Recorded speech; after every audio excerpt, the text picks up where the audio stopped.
Beauty with astrology में मैं कामिनी खन्ना आज बात करूंगी आप सभी दर्शकों से खूबसूरती की।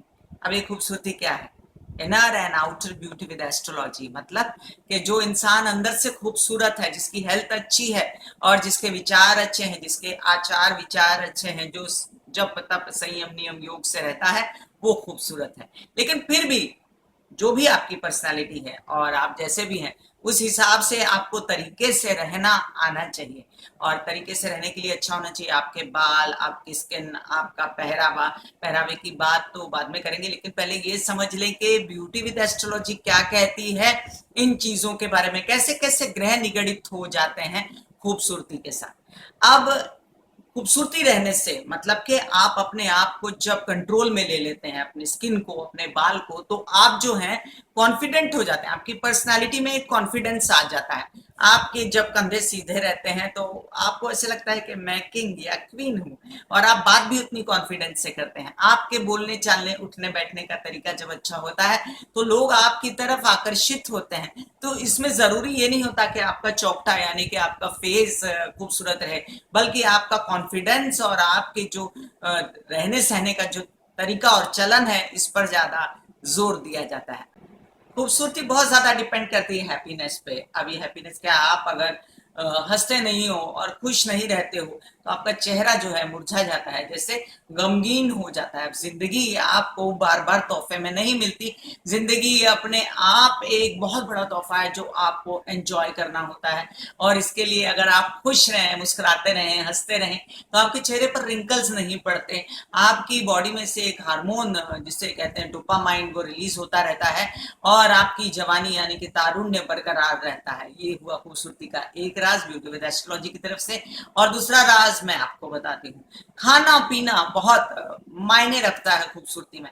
अब ऐसा खाना जो जल्दी से पचन हो जाए जिसका, और ऐसा खाना जिसको आप एक्सरसाइज से भी पचा सके, गरिष्ठ ना हो भोजन और फास्ट फूड ना हो, तो आपके चेहरे पे जो है पिंपल्स और रिंकल्स और बहुत तरह के आपके बाल झड़ना और गलत तेल और घी, जो बाजार का जो खाना पीना है, वो सब ना खाने से आपके चेहरे पे आता है निखार। फ्रूट्स और वेजिटेबल्स का इंटेक ज्यादा करने से आपका सबसे पहले रहता है पेट साफ, और पेट साफ रहने से आपकी त्वचा जो है उसमें कांति यानी कि उजाल आता है। अब एस्ट्रोलॉजी इसे कैसे निगड़ित है मैं आपको बताऊं। चंद्रमा और शुक्र जो है वो ब्यूटी के द्योतक है, कहते हैं ना। यहाँ से ले लेंगे।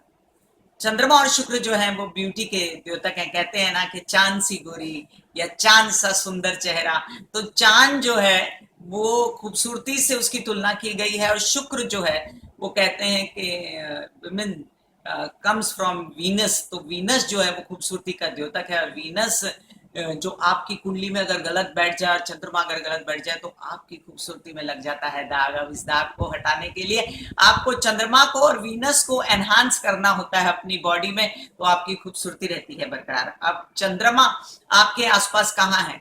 मिल्क में है चंद्रमा, मलाई में है चंद्रमा, पानी में है, बहुत सारे लिक्विड्स में है चंद्रमा, चांदी में है, आपके मन में है, मोती में है। तो मोती तो सबको सूट नहीं करेगा, पानी तो सूट करेगा।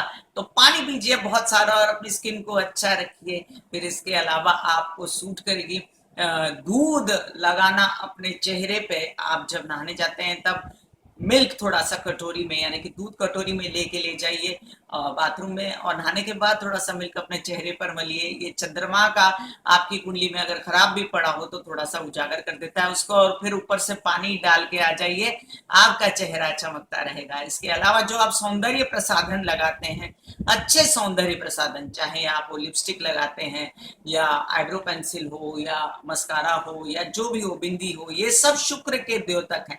अगर आप थोड़ा सा भी मेकअप करते हैं तो शुक्र को एनहांस कर देते हैं। अब शुक्र और भी किस तरह से एनहांस होता है, जैसे कि जब आप साबुन से नहाते हैं तो कॉस्टिक सोडा जो आपकी बॉडी में लग जाता है, उससे आपकी जो स्किन है वो धीरे धीरे धीरे शनै शनै खराब होनी शुरू हो जाती है। तो आपको स्किन अच्छी करने के लिए क्या करना चाहिए, कभी कभी आपको, या रोज अगर आप ये अपना सके तो बहुत अच्छी बात है, बेसन में मलाई डालकर अपनी बॉडी पे मलना चाहिए उसको। बेसन होता है गुरु का द्योतक, चना जो पीला होता है, और मलाई होती है शुक्र का द्योतक। तो गुरु और लक्ष्मी के गुरु और शुक्र के द्योतक से लक्ष्मी माँ उजागर होती है। अब ये लक्ष्मी माँ कैसे उजागर हुई? गुरु शुक्र का कॉम्बिनेशन है लक्ष्मी माँ, लक्ष्मी नारायण या लक्ष्मी कह सकते हैं आप, और चिर तारुण्य की देवी है लक्ष्मी। तो अगर आप महालक्ष्मी की भी पूजा करते हैं तो आपका तारुण्य एकदम चिर बना रहता है। ब्यूटी विद एस्ट्रोलॉजी में सौंदर्य के बारे में आज इतना ही, खूबसूरती के बारे में।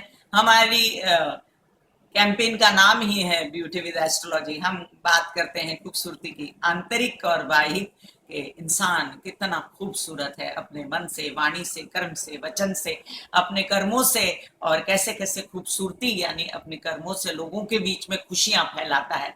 तो खुशियां फैलाते रहिए, खूबसूरती बढ़ाते रहिए अपने मन की, अपने तन की, और कॉन्फिडेंट व्यक्तिमत्व को पाइए। धन्यवाद।